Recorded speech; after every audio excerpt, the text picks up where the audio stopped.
So I should have did this episode earlier this week. We're coming up to the end of the year, about 1 month left. Let's go over the 23 LEGO Star Wars sets that are retiring by the end of this year. Mind you, a lot of you guys are going to have these sets, but this is just my opinion on them. And just, I end up getting a lot of the sets that came out in the last few years for LEGO Star Wars. So here's my final thoughts on these sets before we say goodbye to them. And let me tell you, do I think they're worth getting or not? But before we get into the video, like, subscribe, hype, do all that stuff. I'm on my way to 18,000 subscribers. I appreciate everything you guys have done for me. This article will be in the description if you want to check it out yourself. But here's my quick thoughts on them. First one being the UCS Razor Crest. For me, it was a case for a while there that I was like, I don't really like the Razor Crest as a ship.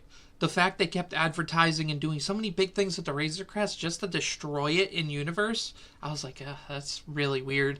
And the figures are great, but for me, like, who doesn't really have a whole lot of space, I was like, I'm passing on this. This, for me, was a pass. I bought the figures on the side.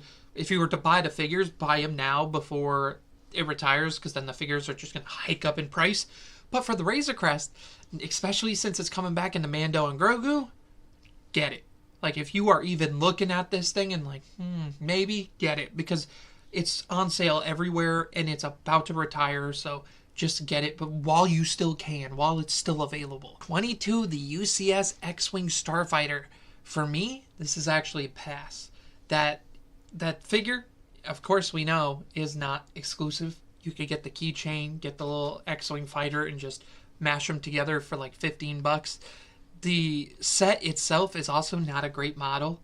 Like, if you want a really good model of an X-Wing, go out of your way to get the 2018 Playscale one. I think that is the better version of this model. And you can also find this for super cheap just because nobody likes it. And, like, even my friend who got it for, like, free, he still ended up selling it because he's like, it doesn't even look great on display. So for UCS sets, you can easily pass on the X-Wing. Midscale Tantive IV. I think this might be one of the better Midscale models, but for me personally, all the Midscale models are passes. But it's one of those things that I also say when it comes to these models and these type of sets. If you are just getting into them, like, I think all the Midscales might still be on shelves. So this is a time to get into them. But there's going to be a point when it comes to the helmets, when it comes to the Midscales, you're going to want to get them all. Like, if you don't have the Nebulon, be prepared to rake in all that money just to get like a completionist. For me, I also prefer displaying the bigger Playscale ships, and I'd be shocked if a new Tantive doesn't show up. So if you're just wanting to get this for just the fact that I want a Tantive in my collection, just wait. 80 bucks isn't really worth it for this. Now this one, Darth Maul Sith Infiltrator. I think this is an easy pickup, especially since in these last few weeks you're going to find sales and clearance just to get it off shelves. Buy this set, man. This thing is really fun. Yes, it's not the most accurate Sith Infiltrator, but the figures are very solid, and on top of that, Saw Gerrera is one of the best figures of 2024. Definitely a pickup before it's gone, based on the fact of that alone. Like, the figure selection in, like, Saw Gerrera, you know Saw Gerrera is going to be worth what this set is worth in a couple years. So if you want the GOAT, one of the dope figures from Rogue One, you're going to definitely regret not picking this thing up. But it's also a fun playset. It's sitting on my display right over there. It's a good one. But we're moving from a good one to a great one. I'd be shocked if anybody doesn't have the Ghost in Phantom 2. For me, I actually took apart my old Ghost, and I'm leaving this one on display because that's how good this Ghost is. An absolutely gorgeous set. This is one of the few ones that I'm like, it was like a day one for me, but you can find it consistently on sale, Amazon and stuff. Just keep an eye out, but honestly, like, retail is worth it for this set. It's like 140 bucks or something, right? Yeah, 150 or whatever, and it's 1,400 pieces, and it's a great model. Definitely a pickup. No questions asked. This is probably like a top 3, top 5 pickup for sure. Speaking of another great pickup, actually, you can kind of see it. It's right there. Right there on my display.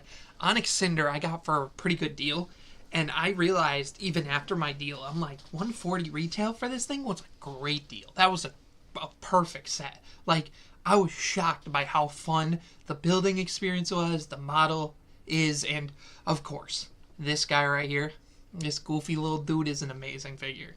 It's just, yeah, I'm more impressed by the model than the figures on this one, and that is definitely, like, even if I never watched Skeleton Crew, it's still an amazing ship for display. Speaking of an amazing thing for display, it's interesting because this Droideka, I'm trying to think, is this in size with the Battle Droid and Step?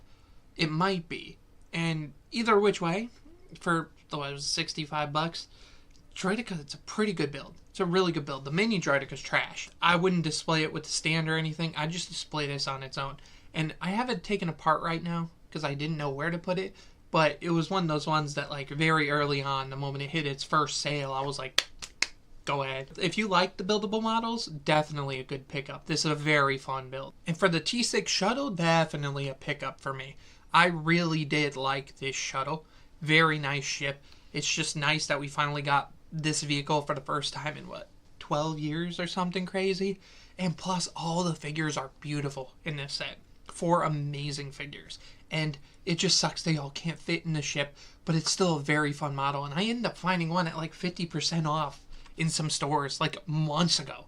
So if I was finding them at that discount back then, oh, I bet you some people are going to find lucky and find these for $20. Definite pickup. Definite. I'd say this is another one of those top 5. The 2 Ahsoka sets are phenomenal. And for the boarding of Tantive IV, I very much like this set too. A lot of these 20th anniversary ones are very solid. Like this one gives you 5s, but it also gives you 6 figures. And you get an Antilles, you get a Vader. It's like a really fun scene to recreate. And you get like an extra bonus figure. It's not the best display piece. Me personally, I took apart the display already. But what you get is pretty solid. For me, it was a pickup. But I also can see how if you are mostly a display person, this is an easy pass. I don't think it displays greatly. But it is a fun build, great figure selection. That's what you're getting this one for. So the Invisible Hand. The price is actually decent. $50 for 5,500 pieces. I still don't care. Like, that's the thing. Like, the Tantive, I think, is a better model. This is where they tease us. Because when was the last time? I don't think we've ever gotten an Invisible Hand Lego set for play scale. And you're going to give us the midi-scale version and just tease us. Like, we know this ship exists. It's just this is what we're going to give you for it. So for me, this one's a pass. And shockingly enough, for the Desert Skiff and Sarlacc Pit, I'm a huge, like, Return to Jedi fan. My favorite Star Wars movie.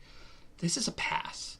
I'd say buy 9nub on his own. Buy it right now before he goes expensive. Otherwise, the figures aren't crazy enough to be like, oh, I'm super excited for this. The Sarlacc Pit, I think, is a little too big. And for $80, no. Like, even if you're finding it at $60, you're still, like, scratching your head like, maybe. You know what I mean? 25% off on this set is still a little too much. That's absurd. This set, yeah, just honestly, like, if you were debating on it, I'd say pass. Like, just get the figure on its own on the side, and you'd be happy. But if you are planning to get Jabba's Sail Barge, which I don't think is retiring, then definitely get this before this is gone. Or else you're going to be like, oh, I can't finish my Sail Barge. Lego and their DLCs. Pod Race Diorama. It's trash. Get it out of here. Bye. This thing's like consistently 50% off and people still aren't buying it. It's boring. It's lame. The builds are decent, but like the environment and just display wise is just not nearly worth it. Ahsoka's Duel on Peridea. If you didn't get this set already for Thrawn, then you really don't care. And I'm gonna be honest with you, that display, trash. Very bad. I can't see this set being one of those ones that sells for super expensive on the aftermarket because this one was always on sale. I even bought a copy that I think is sitting over there because it was like $20. And I was just like, oh, well, I guess I'll keep that sealed in box and sell it later. But I think this one will remain retail for a while even though it's off shelves. Like, nobody's, like, the figures is all you want this for and the build is really trash. So easy pass in my opinion. Now for Paz Vizsla and Moff Gideon Battle, I actually think this one is a pickup. All the figures are very nice in it. A lot of people missed the Paz Vizsla before and that figure went expensive and I can't see it changing much. The only problem with this set is Moff Gideon not having his cape, but you can go on Bricklink and buy his cape for like $2. But like, it's such a beautiful upgrade to the figure and it's such a cheap alternative. Like, tell me you don't want this figure in your collection. That is beautiful. That's an amazing figure. Like, this set is a very fun build as well. It's an actual, like, decent display build because it's, like, the corner of a base, and it has an interior and an exterior. That's the difference between like this and a Tantive hallway. You're just seeing the interior. You could display this outward wise and just display a bunch of figures on it. Definitely a pickup. Coruscant Guard Gunship, pass. I bought this thing day one, and I completely regret it. Completely regret it. Especially since the Shock Troopers aren't exclusive anymore. At the time, it was like you were getting 5 exclusive figures. Now you're getting 3, one being a bad version of Commander Fox that actually got fixed. I wonder when my new torso is supposed to ship in. But otherwise, it's also not a great version of the Gunship. As you see, I have a Gunship on my shelves. And just wait. Because if this is retiring, odds are they're going to make another Playscale Gunship in a year or 2. Just wait and get a better Gunship. BARC Speeder Escape, pass. This set was down to like $10 on clearance, and it's just because it's lame. You get the downgraded version, the 501st. You get the one Jedi guy who's cool, and you just get an oversized speeder. This thing is not worth $30 in the slightest. I got one just so I could have him, and I'm kind of regretting buying it for anything near like $20. So easy pass. This thing isn't too special, and I bet his figure doesn't even cost more than like $10 on the aftermarket. Now this one, definite cop. I really like the builds on this. They're very fun. It's a nice throwback. Plus you get the QTKT or whatever, the droid. Beautiful figures selection. Very fun build for like what, $40 you could find it. Like, and like even the Lego website had it on sale for something, right? Like $35. It was like, if this is still available. Plus, this is one of those ones that I think was like a Lego store exclusive. If you don't get it now and you're like thinking about it, you're gonna regret it because it's gonna be gone before you know it, and it's gonna be super expensive because it was exclusive to Lego stores and Lego website. Definitely a fun throwback set and definitely a solid figure selection. Ambush on Mandalore Battle Pack. I think most battle packs, at least getting one, is a fun little addition to the collection. I also think these guys in particular are very beautiful troopers. So yeah, pick up one of these battle packs. Darth Vader helmet. I am shocked this stayed on shelves so long. Again, like I said, I have every single helmet set, and for me, if you have the helmets, go ahead. But if you buy this and then you like the helmets, you know how dreadful it's going to be when you realize that the TIE Fighter helmet and the Stormtrooper helmet are like $250. If you're new to the helmets, I say don't become new to the helmets. But if you've somehow missed it, this is a cool helmet, but it isn't one of the best. It's not even one that I think is like a fully mandatory. Like that Stormtrooper I thought was a mandatory. Scout Trooper was a mandatory. And those ones are kind of gone now. Luke and X-Wing Mech.